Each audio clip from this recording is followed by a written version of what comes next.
بناوی خواست سلام هاوران هیوام در شونه بن ساخو سلامت و تندرست بن انشالله دیسان هات ما خدمت و من یاد معین بو پیشکش کردن ویدیو اکیتر لزنجیر ویدیو کانی بعد سنان پارل اینترنت ل پیجی فیسبوکی بعد سنان پارل اینترنت هر و حالا چنل یوتیوبی بعد سنان پارل اینترنت بو برزانه که یکم جراو چنل یبینن لیرا چنلی بعد سنان پارل اینترنت کمنی هات معین هفتانه دو ویدیو لریاو چنل و بلاوکمو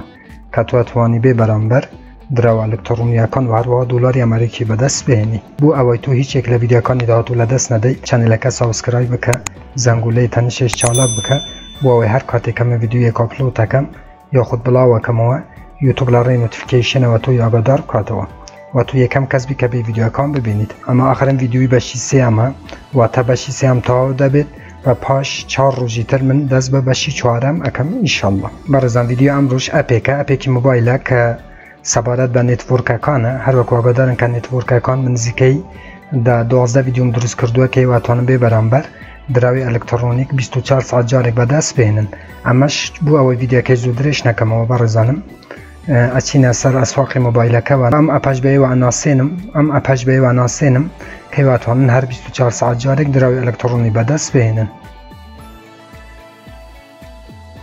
اچین سر اسواق موبایل که برزم RS Network سرچ کی هر بم شوی برزانم RS Network کاتی که سرچت کرد لیرانه برزانم لوگو کی بم شوی برزانم کلیک لسرم لوگو یکی لیرانه ولنا چواره که این تاکو برنامه که اینستال بین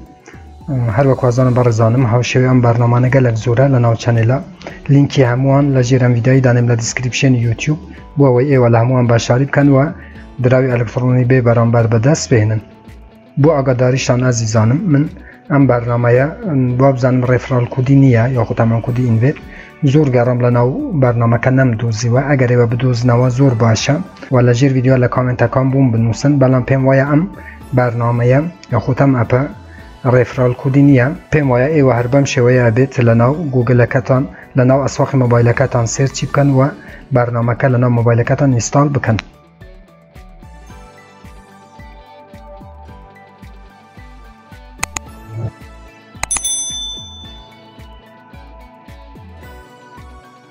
کمی که تر چواره که این برزانم با وی برنامه که اینستال به و پیتا نریم که چون اتوانم دراوی الکترونی به دست بهنن و هم ویدیوهاش زور درش نکمه چون که هاوشه با ویدیوها کان گلک زورن لناو چنلا کاتی که اینستال به برزانم اوپن اکی لیرانه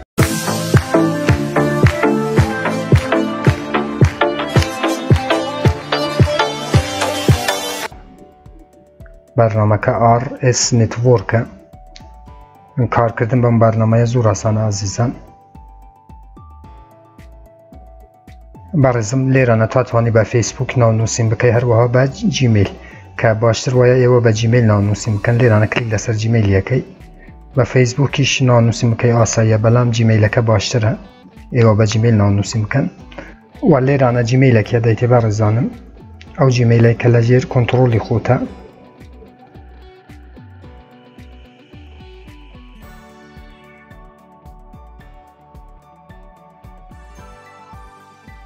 لیرانش پاسورد جیمیل که تنوسی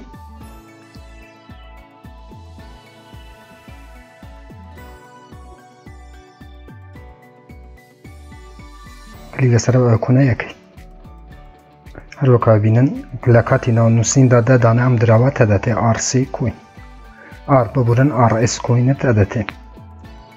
لیرانه هاوران تنها لیرانه 24 ساعت کلیک لسر استارتی یکی و لیرانه دراوی الکترونی RS کوین بوتو مای نکم هر رخ نکامن پسیاره که بولاجیر ویدیو یا لچنل یوتیوبون بنوسن من بچه همان جواب تانه دموه تا ویدیو اکیتر ویبسایت اکیتر اپ اکیتر و هر برنامه اکیتر هموتان بخوی گورس برم خواه یار و پناهی و بید خواتان لگل